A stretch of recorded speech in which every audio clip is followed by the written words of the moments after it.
సాక్షిలో వచ్చిన వార్తలు ఇప్పుడు పేరు నాని సుధపోస్త అని చెప్పేసి అని ఇక్కడ రాసే ప్రయత్నం చేసుకొచ్చారండి. అది ఇంకా విచిత్రం. ఒకసారి చదివి వినిపిస్తా చూడండి. ఎక్కడ ఉంది? ఇదిగో. చంద్రబాబు ప్రభుత్వ బరితెగింపు, పేర్ని నాని కుటుంబమే లక్ష్యంగా అక్రమ కేసులు, రికవరీ మొత్తం చెల్లించిన వదలకుండా వేధింపులు.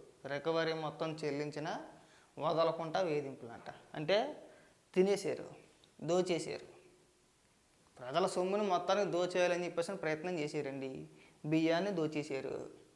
రికవరీ ₹1 చెల్లించేసాడు. ఒకవేళ మళ్ళీ జగన్మోహన్ రెడ్డి అధికారంలోకి వచ్చుంటే ఆ ₹1 నొక్కేద్దరు. ఆ కోటో, 1,10,00,000, 1,50,00,000 సరిగా తెలియదు, కానీ నొక్కేసింది మాత్రం కోట్లలోనే. ఇప్పుడు చిన్న లాజిక్ అండి.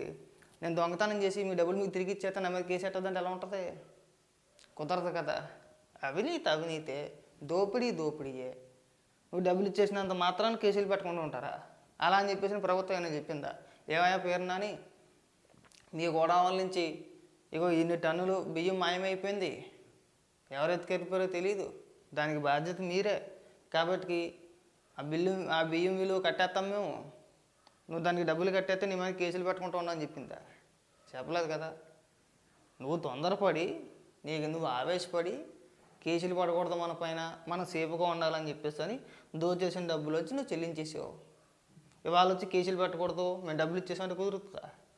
ముందస్తు బెయిల్ రాగానే మరోసారి రికవరీ నోటీసులు. ఇది టీడీపీ కూటమి పన్నాగం. మాట్లాడితే ఈయనే మాట్లాడతారు. మహిళల్ని తీసుకొస్తున్నారు, మహిళల పైన కేసులు పెడుతున్నారు. మా ఆవిడకి ఏం సంబంధం? ఆ గోడవలు ఉన్నది మీ ఆవిడ పేరు మీదే. అసలు ఆ గోడవలు మీ ఆవిడ పేరు మీద పెట్టకుండా ఉండాల్సింది. నిన్న ఇప్పుడు ఒక వార్త లేదుగా, A2 ఎవరో అతని అకౌంట్ నుంచి మీ భార్య గారి అకౌంట్కి 98 లక్షలు వచ్చినాయంట. ఒకటి కాదు, రెండు కాదు, ఇలా చెప్పుకుంటా పోతే ఇంకా చాలా ఉంటాయి. నెక్స్ట్ వార్త ఏంటి? ఇకపోతే ఇంగ్లీష్ మీడియం గురించి. ఇంగ్లీష్ మీడియం మన పిల్లలకే, పేద బిడ్డలకు తెలుగే. బాబు మార్కు పన్నాగం. ప్రపంచ తెలుగు రచయితల మహాసభల వేదికగా అమలు. ప్రభుత్వ స్కూళ్ళలో ఇంగ్లీష్ మీడియం ఎత్తివేసేందుకు సీఎం చంద్రబాబు ఎత్తుగడ. అసలు ఇంగ్లీష్ మీడియం ఎక్కడ ఉందో నాకు ఇవాళ కూడా అర్థం కాదు. జగన్మోహన్ రెడ్డి ఇంగ్లీష్ మీడియం పూర్తిగా ఎక్కడ తీసుకొచ్చాడు?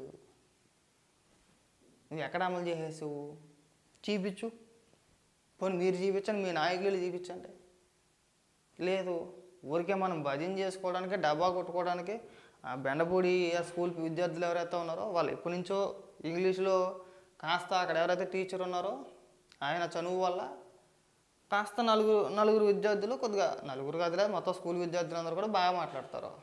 వాళ్ళని తీసుకొచ్చి ఇదిగో నేను ఇంగ్లీష్ మీడియం చేంజ్ చేశాను, ఇది నా పనితనం అని చెప్పేసి నేను భజన చేయించేసుకుని ఏకంగా ఎక్కడ సభ పెట్టేసుకున్నా సరే వాళ్ళని తీసుకెళ్ళిపోయి 4 ముక్కలు ఇంగ్లీష్లో మాట్లాడించేసి 4 ముక్కలు తెలుగులో జగన్మామయ్య అని పిలిపించేసుకునే వాళ్ళం. మనం చేసిన పని అది. నువ్వు ఏకంగా ఇంగ్లీష్ మీడియం తీసుకొచ్చేసావా? నువ్వు ఇంగ్లీష్ మీడియం తీసుకొచ్చేస్తే ప్రభుత్వం రద్దు చేసేసిందా? జీవో ఏదైనా ఉంటే చూపించేయా నువ్వు. ఇక్కడ నువ్వు తీసుకొచ్చిన ఇంగ్లీష్ మీడియానికి సంబంధించి జీవో ఏదైనా ఉంటే అది నువ్వు చూపించి తగలడాలా. ఇందులో భాగంగానే మహాసభల్లో మేధావులు, ప్రముఖులు, రాజకీయ నేతలతో చర్చ. కూటమి సర్కారు కుట్రపూరిత అడుగులు.